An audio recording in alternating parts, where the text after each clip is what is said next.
సహోదరి సహోదరుడా, నీకున్న దీనస్థితి, నీకున్న హీనస్థితి, నీకున్నటువంటి ఆర్థిక ఇబ్బంది, నీకున్నటువంటి కుటుంబ సమస్య, దానిని బట్టి నువ్వు ప్రార్థించవలసినంతగా ప్రార్థిస్తున్నావా? ప్రభువుకు వేడుకోవలసినంతగా వేడుకుంటున్నావా? కన్నీరు పెట్టవలసినంతగా కన్నీరు పెడుతున్నావా?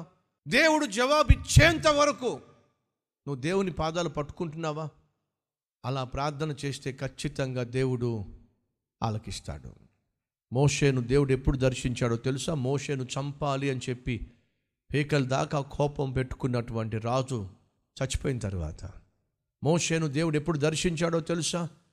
ఇష్టం వచ్చినట్టుగా జీవిస్తూ ప్రవర్తించిన ప్రజల్లో మార్పు వచ్చి వాళ్ళు మనస్ఫూర్తిగా దేవునికి ప్రార్థించిన తరువాత. జవాబు ఎప్పుడు వస్తుందో తెలుసా? నువ్వు మనపూర్వకంగా కన్నీళ్లతో దేవుడిని వేడుకోవలసినంతగా వేడుకున్న తరువాత, నీ కన్నీళ్లను దేవుడు చూసిన తరువాత. ఒక సేవకుడు ఒక సంస్థకు ఉత్తరం రాశాడు, మీరు నన్ను పంపించిన స్థలానికి వచ్చాను, సేవ చేస్తున్నాను, ఎవరు నా మాట వెంటల్లా నమ్మటంలా, ఏ ఒక్కరు రక్షించబట్టల్లా నేను చేయమంటారు? వాళ్ళు మరలా ఉత్తరం రాశారు, ఉన్న చోటే కష్టపడి పనిచేయి. మళ్ళీ ఉత్తరం రాశాడు, మీరు చెప్పినట్టుగా కష్టపడి పనిచేశాను, ప్రతిఫలం రావటల్లా, జవాబు రావటల్లా. ఇలా కష్టపడ్డాను, పనిచేస్తున్నాను, కానీ జవాబు రావట్లా అని చెప్తూ ఉన్నప్పుడు, నేను ఇంక తిరిగి వచ్చేస్తాను, ఇక నా వల్ల కాదు అని చెప్తున్నప్పుడు ఆ సంస్థ వాళ్ళు ఒక ఉత్తరం రాశారు, అన్ని ప్రయత్నాలు చేశావా? అన్ని ప్రయత్నాలు చేశాను, జవాబు రావటల్లా. అప్పుడు చివరిగా వాళ్ళు ఒక ఉత్తరం రాశారు, ఏమనంటే, అన్ని ప్రయత్నాలు చేసావు, జవాబు రావట్లేదు, కాబట్టి చివరిగా కన్నీటితో ప్రార్థన చేయి. కన్నీటితో ప్రార్థన చేసి నువ్వు చేస్తున్న సేవను దేవుడు దీవించులాగున, ఆత్మలు రక్షించబడులాగున కన్నీటితో ప్రార్థన చేయి, కన్నీటితో ప్రయత్నించు.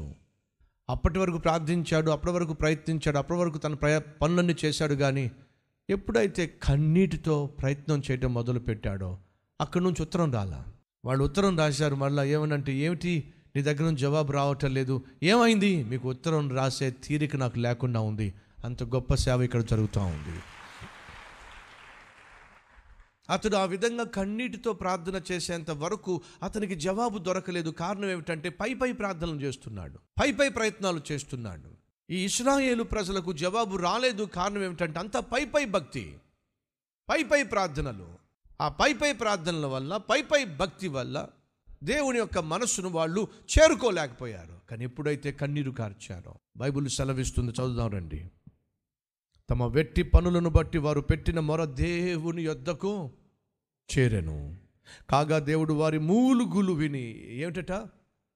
మూలుగుతున్నారట అండి. మీరు ఎప్పుడైనా మూలిగారా?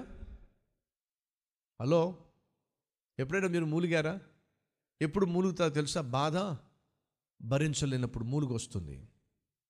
కొన్ని సందర్భాల్లో బాగా జ్వరం వచ్చేస్తుంది, బాడీ అంతా కూడా వీక్ అయిపోతుంది. అప్పుడు పిల్లలు ఏం చేస్తారో తెలుసా? మూలుగుతారు. తట్టి మీ పాపను కానీ బాబును కానీ లేపి, నాన్న ఎలా ఉందిరా అని అంటే సమాధానం రాదు. ఏమొస్తుంది? మూలుగు అంటాడు. ఏమిటి?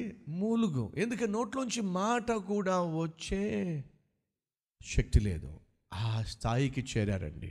ఓ భక్తుడు సెలవిచ్చాడు, మాటల ప్రార్థన కంటే మూలుగుల ప్రార్థన దేవునికి స్పష్టంగా అర్థమవుతుంది అన్నాడు. అడుగుతున్నాను, మన జీవితంలో ఎప్పుడైనా మూలుగుల ప్రార్థన చేశామా?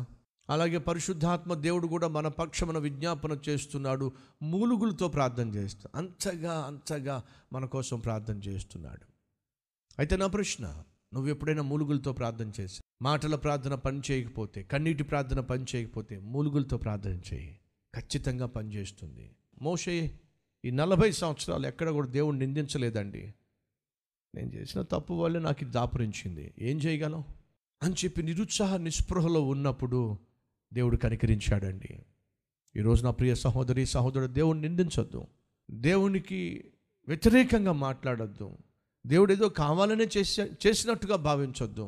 నీ తప్పేమిటో నువ్వు గ్రహించి, నీ లోపమేమిటో నువ్వు గ్రహించి, ప్రభువా నేను చేసిన పొరపాటు వల్ల నాకు ఇది దాపురించిందనే వాస్తవం గ్రహించి నువ్వు దేవుడిని విడిచిపెట్టకుండా ఉన్నట్లయితే, నా దేవుడు త్వరలోనే నువ్వు ఊహించని సమయంలో నిన్ను దర్శించబోతున్నాడు.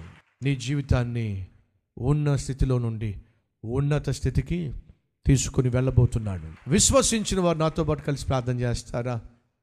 Let us pray.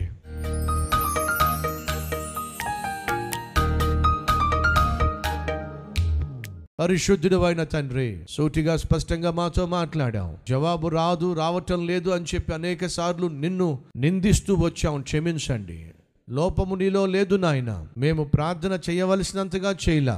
మాటలతో ప్రార్థన చేశాం, పై ప్రార్థనలు చేశాం, కన్నీటితో ప్రయత్నం చేయలా, మూలుగులతో ప్రయత్నం చేయలా. క్షమించండి నాయన. ఇశ్రాయేలీయుల యొక్క మూలుగుల ప్రార్థన నీ సన్నిధికి చేరింది, వెంటనే ప్రతిస్పందించావు. అట్టి ప్రార్థనా జీవితం మాకు దయచేయండి. మోషే 40 సంవత్సరాలు అరణ్యములో ఎటువంటి నాయన అభివృద్ధి లేకుండా, ఆశీర్వాదం లేకుండా, ప్రమోషన్ లేకుండా, ఎక్కడ వేసిన గొంగలి అక్కడే ఉన్నట్టు 40 సంవత్సరాలు అదే బ్రతికాడు. ఎంత నిరుత్సాహం!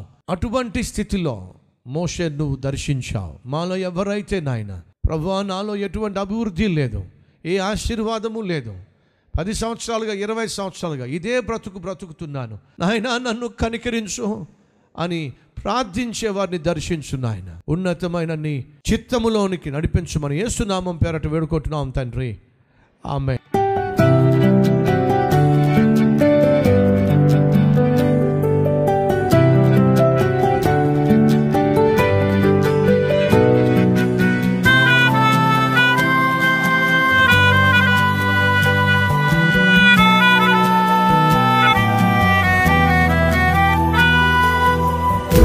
సందేశం మీకు ఆశీర్వాదకరంగా ఉంటే లైక్ చేయండి, అలాగే సబ్స్క్రైబ్ చేయండి.